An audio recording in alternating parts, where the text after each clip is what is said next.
Bueno, bien, ahora continuamos con el video. Ahora, esta curva que vemos aquí es la curva que nos indica cómo el barco empieza de un extremo y se va ensanchando hacia los lados.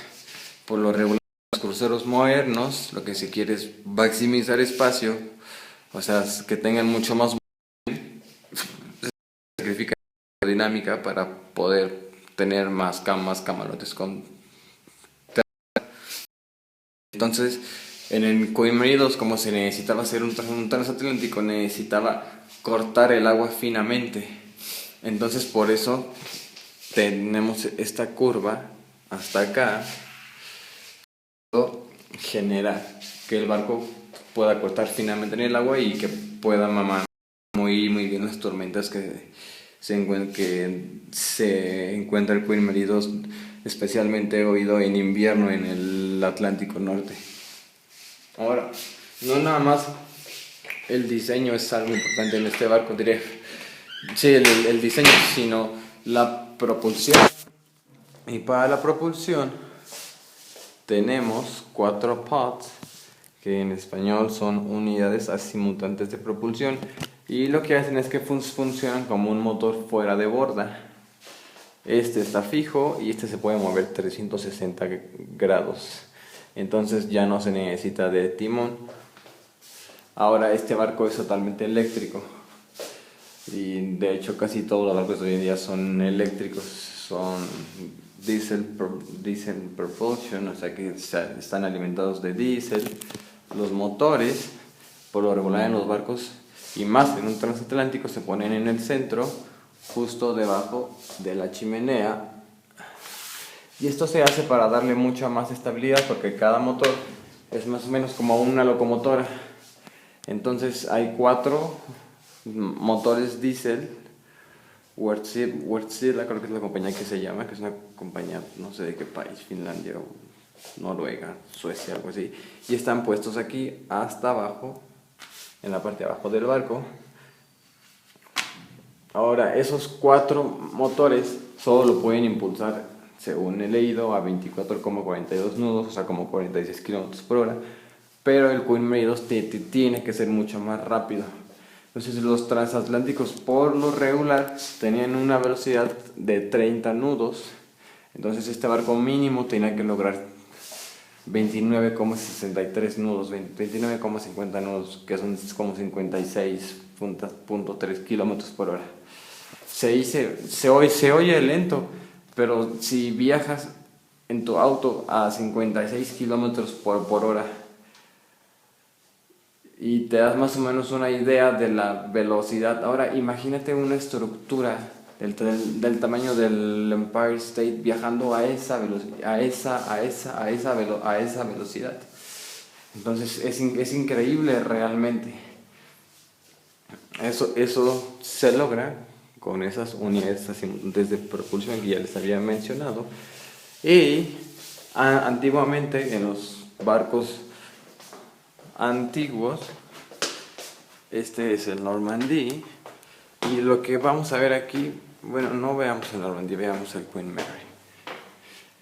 Lo que tenemos en el Queen Mary es que tenemos calderas alimentadas por combustible diésel, y estas calderas, una tubería mandaba toda la presión del vapor, porque el diésel calentaba el agua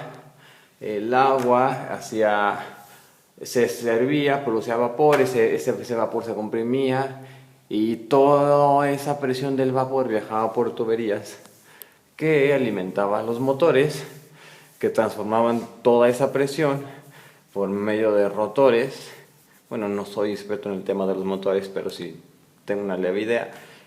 Y todo ese movimiento del vapor, de la presión del vapor que se generaba en las calderas, hacía mover el eje de la hélice. Y la hélice hacía mover al barco. Pero todo esto, fíjense, todo el espacio que ocupa en el barco es enorme. Ocupa toda la parte de abajo. Y sobre eso se ponían 4 cubiertas de camarotes. Sobre esas 4 cubiertas estaba la llamada superestructura, que en este caso son 3, que siempre estaba pintada de blanco.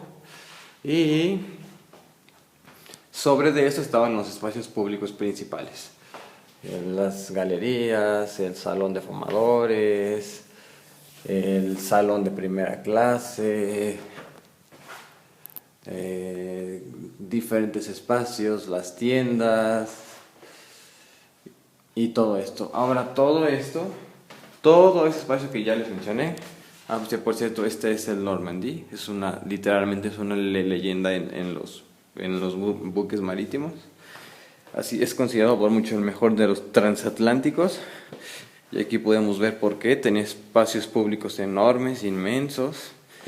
Era realmente, aquí viajaba lo mejor de lo mejor. Y la única manera de cruzar el Atlántico era por barco.